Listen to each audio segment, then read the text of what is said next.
आणि इथे मला एकच म्हणायचं आहे, की प्रत्येकाला जज करणं हे म्हणजे हां, ठीक आहे बाबा लोकांचं कामच ते आता जज करणं.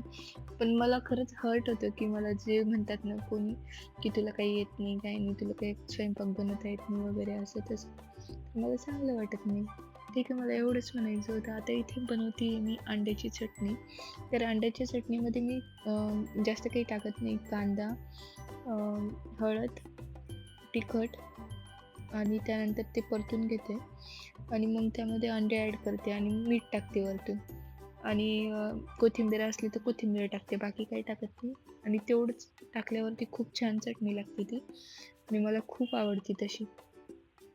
त्यामुळे मी तशीच बनवत असते आणि इथे मी 2 चपात्या आणि ही चटणी बनवली होती. एकदम टेस्टी झाली, एकदम छान आणि इथे ब्लेंड करते आता मी.